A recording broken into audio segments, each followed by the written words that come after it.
All right, so for this deep dive, you guys have sent us something called the Book of Burial Inner Chapter. Okay. And I got to say, color me intrigued. Yeah. It seems to be all about feng shui, Right. specifically the ancient Chinese practice of choosing burial sites to harness this thing called qi. Right. Have you ever heard of qi? Oh, yes. Qi is a very fascinating concept. Okay. It's this invisible energy that connects everything in the universe. Okay, so everything's connected by this invisible energy. Yeah, it's like the life force of existence. You know, it's this energy that animates everything. Interesting. And the Book of Burial really dives deep into how this key can impact not just the deceased, but also their descendants for generations to come. So it's not just about, picking a nice, peaceful spot for grandma or grandpa. Right. There's more to it. Yeah, there's much more to it, apparently. Okay. Like this text describes ki as this fundamental force. Okay. This energy that animates everything it even says. It existed before heaven and earth and remains steadfast after their formation. So it was here before the Big Bang, and it's going to be here after. That's a pretty bold claim. Yeah, that is a pretty bold claim. Yeah, and the text goes on to explain that this ki isn't just floating around randomly. It flows in specific patterns. Okay. And these patterns can be influenced by things like the landscape and even human emotions. Hold on, wait, my emotions can affect this universal energy field? Yeah, that's what's so intriguing about this text. Okay. It suggests this level of interconnectedness that we might not typically consider. Okay. For example, it describes an ancient blood test where they would drop a living person's blood onto the exposed bones of a deceased person. All right, so I'm picturing a scene from a horror movie. Right. But what does blood on bones have to do with ki? Exactly. So it gets weirder. Okay. The belief was if the blood seeped into the bone, there was a familial connection, if not no relation. And they thought this was evidence of ki connecting individuals. Oh, wow. Even after death. So there was this tangible link between living descendants and their ancestors through ki. Yeah.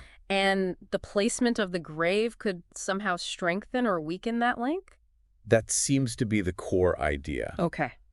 The text suggests that proper burial allows the deceased's bones to literally ride the living ki of the land. Okay. Ensuring that it flows to their descendants. Okay, so let me get this straight. Sure. They believe that finding the right burial spot could channel chi to their descendants, bringing them good fortune. That's the idea.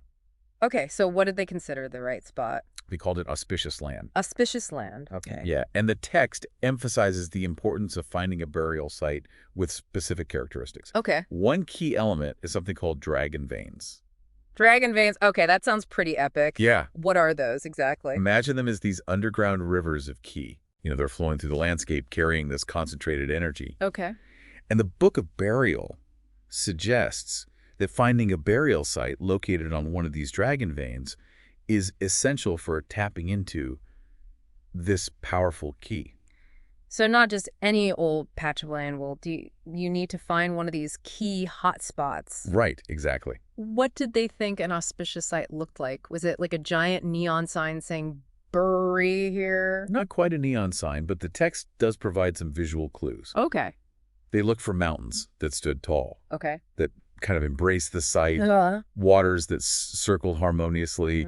Layered ridges that unfolded beautifully. Okay. They saw these as signs of concentrated ki. It sounds like they were looking for places that felt naturally balanced and harmonious, even majestic. Right. But how did they actually go about finding these dragon veins and auspicious sites? Right. Did they have special tools or techniques? The text talks about techniques like reversing the staff. Reversing the staff. Which sounds a lot like using a compass and a map. But instead of following physical landmarks, they were tracking the flow of chi through the landscape. So like energy dowsing, but on a grander scale. Yeah, you could say that. Did they believe that everybody was able to sense this energy or read this energy? Not necessarily. Okay. The Book of Burial emphasizes the importance of discerning eyes. Okay. And the ability to perceive it directly and grasp its essence intuitively. Okay. So it sounds like it required a deep connection with nature and a keen understanding of its subtle language. So it was more than just following a set of rules. They needed a genuine sensitivity to the energy of the land. I think that's a good way to put it, yeah. That makes sense. But if I'm being honest, the idea that the placement of a grave could determine the fate of entire families Sounds a bit deterministic. Uh-huh. Like, what about free will? That's a valid point. Yeah. And the text does seem to acknowledge the role of human intention and action. Okay. There's a passage that says, "It is not the bones that are buried, but the human heart."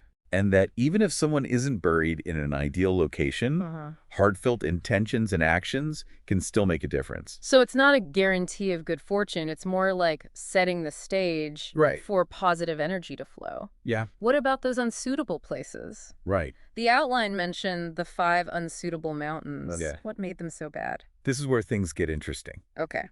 The text describes 5 types of mountains that disrupt the flow of ki, Okay. each representing a different kind of energetic imbalance. Uh-huh. There are barren mountains, Okay. severed mountains, rocky mountains, mountains that extend too far, Okay. Each one sounds worse than the last. and solitary mountains. Okay, so what kind of consequences did they believe would happen if someone was buried in one of these places? According to the text, pretty serious ones. Uh-oh. Yeah, they believed it could lead to anything from decline Okay. and illness Uh-huh. to the extinction of the family line. Wow, that's intense. Right. It sounds like they took this stuff very seriously. They did. But what about the actual burial itself? Uh-huh. Did the text provide any specific instructions on how deep to bury the deceased? Or what direction to face them? It seems like every detail mattered. Wow. For example, they believed that the depth of the burial should vary depending on the terrain. Okay. Deeper burials were recommended for dry, elevated land, Uh-huh. and shallower burials for flat, open areas. Interesting. So it was about working with the existing energy of the land, Right. not forcing it into a specific mold. Right. Did they ever mention any specific rituals or practices that should be done at the burial site? They did. The text emphasizes the importance of aligning the burial with natural flow and halting points of ki. Okay. They would carefully study the landscape to identify the exact spot Uh-huh. where the ki was most concentrated and beneficial. So they were like key detectives, You could say that. carefully mapping out the energy of the land. Right. It's fascinating how much emphasis they placed on working with the natural world. Yeah, it's really interesting. But didn't they also believe that human emotions could affect ki? They did. So how did that play into the burial process? That's what's so fascinating about this text. Yeah. It suggests that the placement of the deceased's remains isn't just about finding the right physical location, Uh-huh. but it's also about the emotional and spiritual connection Okay. that's created through that act. So it's about more than just digging a hole and putting a coffin in it. Right. There's this whole other layer of intention and emotion woven into the process. Exactly. And remember that line about how when the bones of parents are placed in a site of convergence, the descendants' hearts are anchored there. It suggests that the descendants' love and remembrance can actually amplify the beneficial effects of ki. Wow, that's powerful. Yeah. So it's not just about the physical act of burial, it's about the heart's connection Uh-huh. that continues to resonate even after death. Right. And that connection can actually influence the flow of ki, potentially benefiting future generations. Yeah. Yes, it speaks to their deep respect for the interconnectedness of life and death, Okay. and their understanding that even seemingly insignificant details could have far-reaching consequences. Okay, so they've got the right location, the right burial depth. The descendants are sending out good vibes, but how did they know if they actually got it right? Right. Was there any way to tell if the chi was flowing properly to the descendants? That's a great question, and honestly, the text doesn't give us any clear answers on that. Hmm. It mostly focuses on the principles and practices, not so much on how to measure the results. So it's kind of a leap of faith. You do your best to follow the guidelines, but ultimately you have to trust that it's working. It seems that way, Hmm. but maybe that's part of the point. Okay. The text repeatedly emphasizes the importance of intention and sincerity. Right. Perhaps it's less about achieving a specific outcome Okay. and more about approaching the entire process with a sense of reverence and respect for the interconnectedness of life and death. I can see that it's not about manipulating the universe to get what you want. Right. It's about aligning yourself with the natural flow of energy and trusting that it will ultimately benefit everyone involved. Exactly. And even if we can't measure the results directly, maybe that shift in perspective, Okay. that deeper awareness of our interconnectedness is the real treasure we uncover through these practices. It's a pretty profound idea, isn't it? It suggests that the journey itself, the process of seeking harmony and balance, Right. is just as important as the destination. And that the wisdom we gain along the way might be the most valuable inheritance we pass on to future generations. Speaking of wisdom, you mentioned earlier that the text describes yin and yang as playing a crucial role in all of this. Right. Can you explain how they fit into the picture? Absolutely. The text links yin and yang to the 5 elements Okay. and suggests they influence the flow of qi in a burial site. Okay. It specifically highlights the importance of water, Okay. stating, treasure water in the bright hall as you would treasure blood. Wait, the bright hall, what is that exactly? That's the area directly in front of a burial site Okay. where qi is believed to gather. Mm. Think of it as the energetic foyer of the grave. Okay. They saw water as essential for containing and nourishing the qi in this area. So water is good. Got it. Yeah. But what about wind? Doesn't wind blow things away, including energy? They believed that wind could disperse qi, Okay. so they took steps to shield the bright hall from it. Uh-huh. The text even says to protect it from wind, Oh, wow. as you would protect your valuables from thieves. Interesting. It seems like they were very intentional about creating an environment that would attract and hold beneficial qi, almost like creating a container for it. That's a great way to put it. It was all about working with the natural elements to create a harmonious balance of yin and yang, Uh-huh. ensuring that the flow of qi would benefit future generations.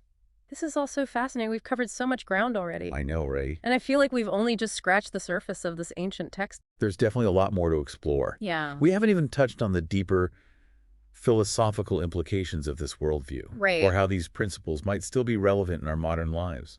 I'm eager to dive deeper, but before we move on, maybe we should take a moment to recap what we've learned so far.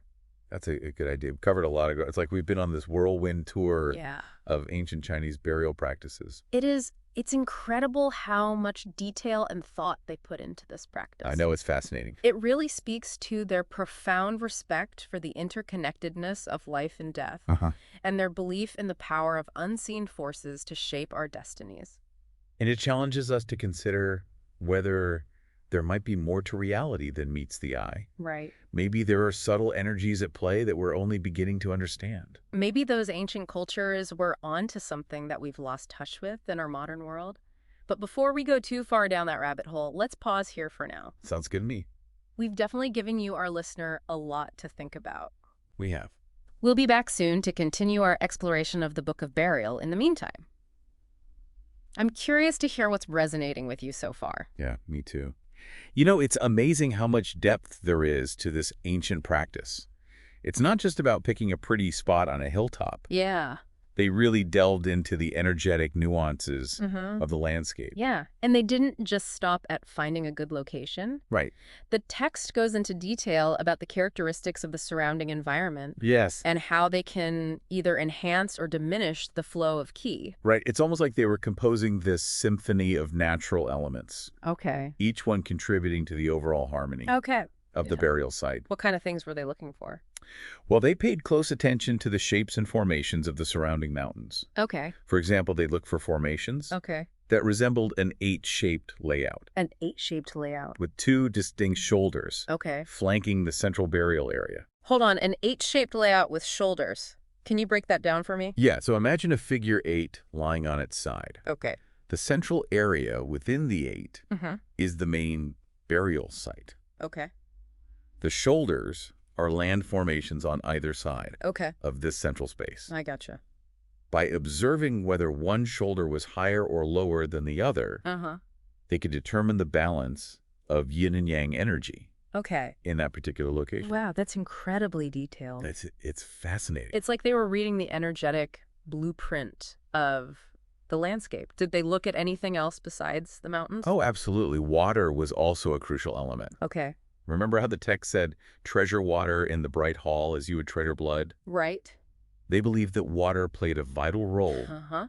in attracting, containing, and nourishing the qi in that central area Okay. in front of the burial site. Right, the bright hall, it's like the energetic welcome mat for the deceased. So mountains for structure, water for nourishment. What about the actual soil? Right. Did they have preferences there too? They did. They would examine the soil carefully, looking for subtle signs that indicated the quality of the qi.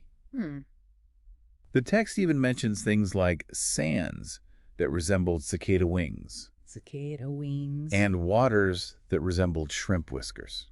Cicada wings and shrimp whiskers. That sounds almost poetic. Yeah, it's interesting language, right? Yeah, what were they looking for in those details? It might sound strange to us, but those were their ways of describing the delicate and intricate patterns You okay? in the natural world. Uh-huh. And those details help them determine the boundaries and flow of qi within the burial site. It's amazing how they saw meaning and significance in even the smallest details of the landscape. It speaks to their deep connection with nature Yeah. and their understanding of its subtle language. Right.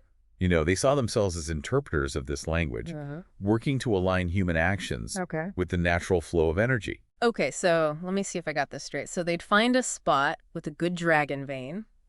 Then they'd analyze the surrounding mountains, Right. the water, the soil, Yes. all to create this perfectly balanced energetic environment Yes. for the deceased. That's the idea. But what about those 5 unsuitable mountains we talked about earlier? Right. How did they factor into all of this? Avoiding those unsuitable locations was paramount. Okay. They saw them as places where the qi was disrupted or imbalanced, Okay. making them completely unsuitable for burial. So they were like energetic danger zones. You could say that. Did they believe that being buried in one of those places would just bring bad luck, or was there more to it? They believed it could have a real impact Okay. on the well-being of the descendants. Okay. Remember, they saw qi as the very life force that sustains us. Right. If that flow of qi is disrupted or blocked, it can lead to all sorts of problems. Okay. Not just bad luck, but potentially illness and misfortune. That's pretty intense. It makes you wonder if they had any stories or legends about what happened when someone was accidentally buried in one of these unsuitable places. You know, that would be fascinating to explore. Yeah. The text doesn't go into specific stories, Okay. but it definitely emphasizes the importance of choosing wisely Mm-hmm. and avoiding those inauspicious locations. So they were basically playing energetic chess with the landscape, You could say that, making sure all the pieces were in the right place right? to create this harmonious and beneficial flow of energy. But if I can play devil's advocate for a moment, Sure. isn't it a bit arrogant to think that we can manipulate this universal energy field for our own benefit?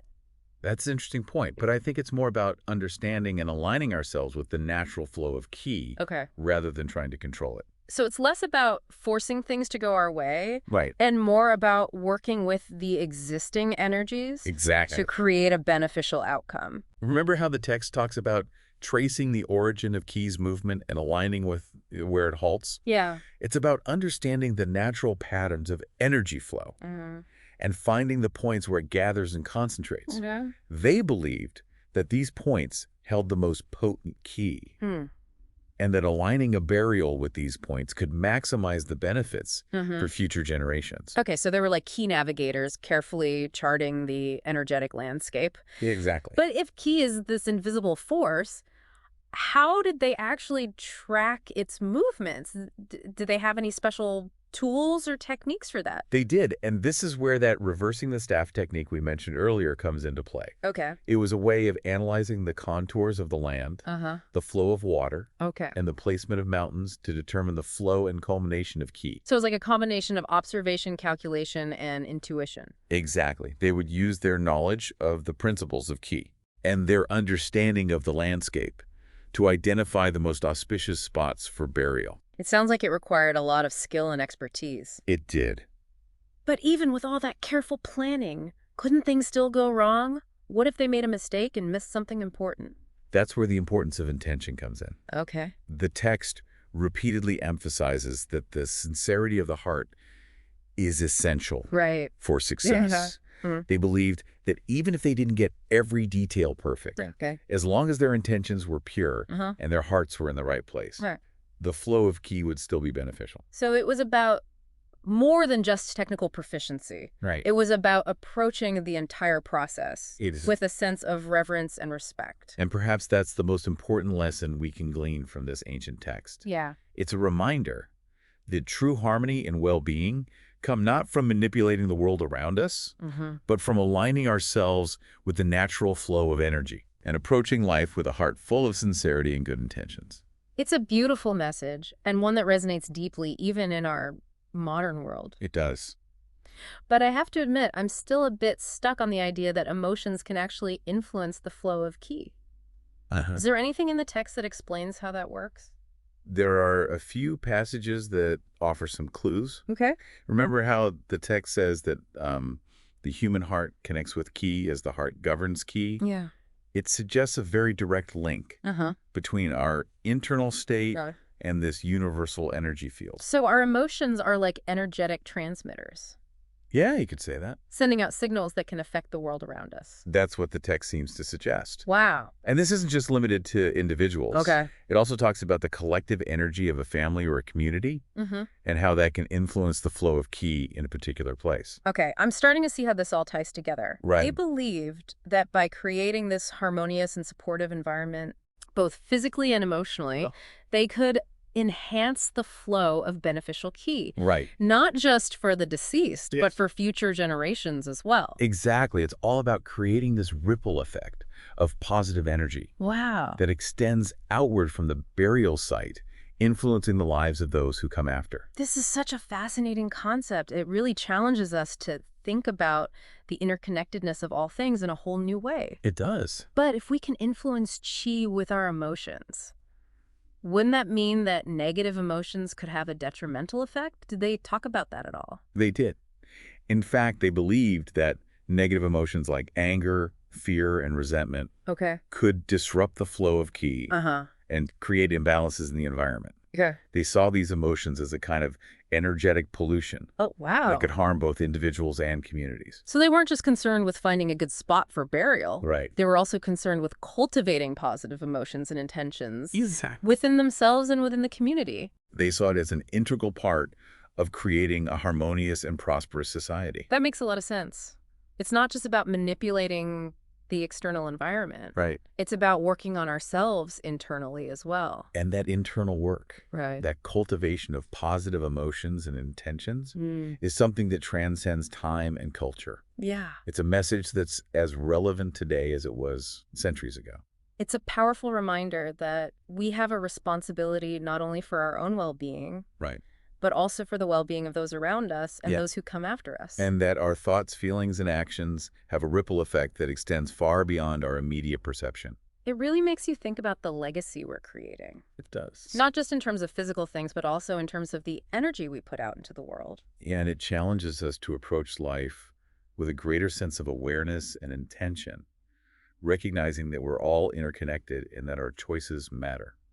You know, as we delve deeper into this text, I'm starting to see how it's not just a guide to burial practices. Right. It's also a guide to living a more conscious and fulfilling life. It's a treasure trove of wisdom that speaks to the deepest questions of existence, Yeah. reminding us of the interconnectedness of all things and the enduring power of love and intention. It's a message that's as relevant today as it was centuries ago. But as fascinating as all of this is, I'm realizing we haven't talked much about the Copper Mountain and Spirit Bell story, They were absolutely right. which was a big part of the outline. It's such a striking image, and it perfectly illustrates how ki can resonate across vast distances. Can you remind us what happened in that story? Of course. So the text tells of this Copper Mountain collapsing Okay. hundreds of miles away from the Wang Palace, Uh-huh. where the Spirit Bell was housed. Okay. And amazingly, as the mountain crumbled, Uh-huh. the bell spontaneously began to ring. Wait, so a mountain collapses in one place and a bell starts ringing on its own in another.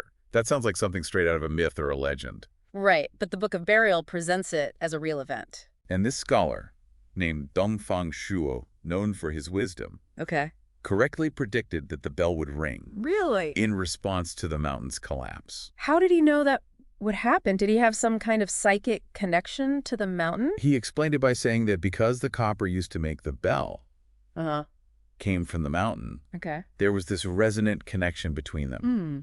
And his analogy was copper comes from the mountain and its chi resonates in response just as a person receives their body from their parents. So he's saying that even inanimate objects can be linked by ki. Right. Because they share a common origin. Exactly. And the emperor, upon hearing this, was amazed that even objects Right. could resonate with such force. Exactly. It's a powerful illustration of how interconnected everything is, even across vast distances. Yeah. And it speaks to the profound impact that seemingly unrelated events can have on each other Uh-huh. through the flow of ki. Okay, so the story illustrates that ki can connect things over great distances. But how does that tie back to the idea of burial Well, practices? if ki can connect a mountain and a bell hundreds of miles apart, imagine the potential for connection Okay. between a deceased person and their descendants, Uh-huh. even across generations. Ah, I see. So choosing a burial site that taps into the natural flow of ki isn't just about creating a nice resting place Right? for the deceased. These- It's about establishing this powerful, energetic connection Yes, that can benefit their descendants far into the future. precisely. And that connection, fueled by the love and remembrance of the living, Right. can create this ripple effect of positive energy Okay. that transcends time and space. This is also mind-blowing. It's like we're peering into this hidden world It is fascinating, isn't it? where everything is connected by this invisible web of energy. But I have to ask, do you think there's any scientific evidence to support these ideas, or is it purely a matter of faith and belief? That's a great question. And it's one that has been debated for centuries. Right. There's certainly no shortage of anecdotal evidence. Stories like the Copper Mountain and the Spirit Bell that suggest there's more to reality Yeah. than we currently understand. But anecdotal evidence isn't the same as scientific proof? You're right, it's not. Right. And the scientific community generally views ki as a concept Yeah. that falls outside the realm of measurable phenomena. Okay. However, there are some intriguing areas of research Okay. that hint at the possibility of subtle energies influencing living organisms. Oh, like what? Well, there's been some interesting work done Okay. on the effects of electromagnetic fields Uh-huh. on biological systems. Okay.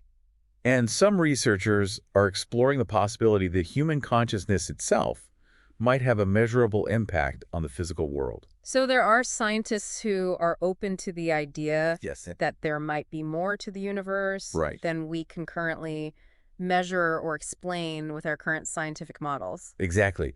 And while there's no definitive proof of ki, Uh-huh. as described in the Book of Burial, Okay. these emerging areas of research suggest that it's at least worth considering the possibility Right. that there are forces at play that we don't fully understand yet. It's a reminder that our scientific understanding of the universe is constantly evolving. It is. What we consider impossible today might be commonplace knowledge tomorrow. Absolutely. Okay. And perhaps as we continue to explore the mysteries of consciousness Uh-huh. and the interconnectedness of all things, Yeah. we may one day discover a scientific basis Right. for some of these ancient wisdom traditions. Until then, it seems like we're left to ponder the possibilities Right. and decide for ourselves what we believe. And that's the beauty of it.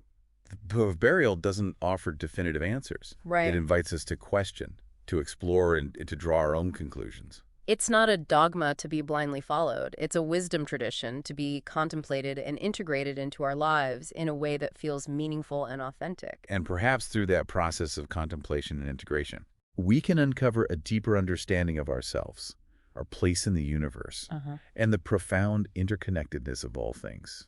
That's a beautiful thought, and it leads me to another question that's been swirling around in my mind. If ki is this universal energy that connects everything, does that mean that death isn't really an end, but more of a transition to another state of being?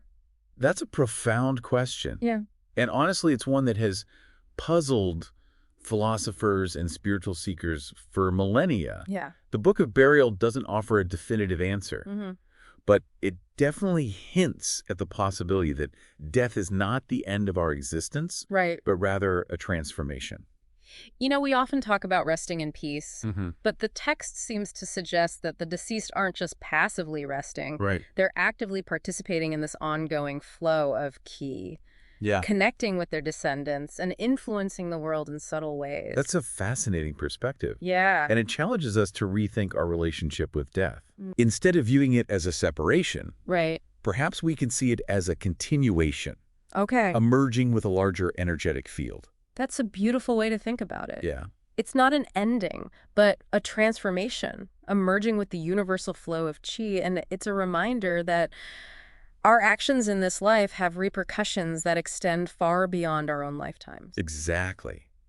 The choices we make, the energy we put out into the world continues to resonate Wow. long after we're gone. This whole conversation has been such an eye-opener. I feel like I'm seeing the world in a whole new light.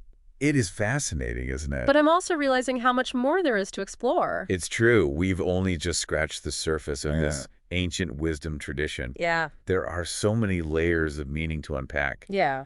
and so many potential applications for our modern lives. Well, we've covered a lot of ground in this deep dive, We have. but I know there's still more to come. Absolutely. We're just getting started. And we can't wait to share the rest of this incredible journey with you. Stay tuned for part 3 of our exploration of the Book of Burial. So we've talked about chi and dragon veins and auspicious land and unsuitable mountains, and even the idea that our emotions can influence this universal energy field. But as we wrap up this deep dive into the Book of Burial, I keep coming back to this question: what does all of this ancient wisdom have to do with us today? Yeah, that's the million-dollar question, isn't it? Right. We live in a world that's so different from the one in which this text was written. Yeah. But I think there are some timeless lessons embedded in these practices Okay. that can still resonate with us today. Like what? Give me an example. Well, for starters, think about the emphasis on interconnectedness. Yeah. The Book of Burial reminds us that we're not isolated individuals. We're part of a larger web of relationships that extends across generations. Right. This idea of key connecting us to our ancestors and descendants. Yeah. It challenges us to think about the legacy we're leaving behind, both in terms of our actions and the energy we put out into the world. It's like a cosmic ripple effect. What we do today impacts not just ourselves, but also those who came before us and those who will come after us. It's a big responsibility. It is, but it's also empowering. Okay. It suggests that we have the potential to make a positive impact that extends far beyond our own lifetimes. I like that. So interconnectedness is one big takeaway. What else? Another key lesson is the importance of intention.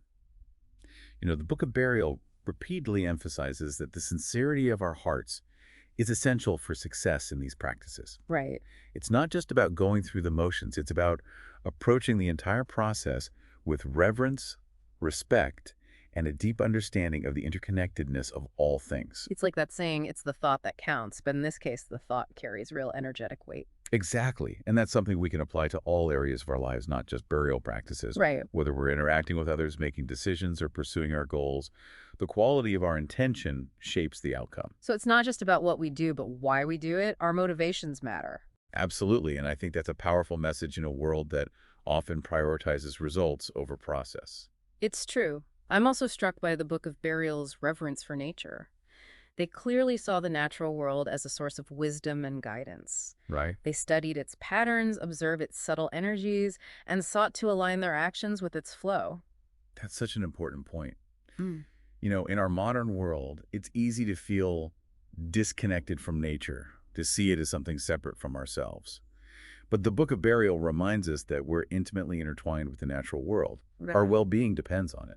And maybe by reconnecting with nature, by paying attention to its rhythms and cycles, we can tap into a deeper wisdom that can guide us towards a more balanced and fulfilling life. I think that's a beautiful aspiration and one that's more relevant than ever in our current age of environmental challenges. The text also highlights the importance of balance, especially the balance of yin and yang. Right.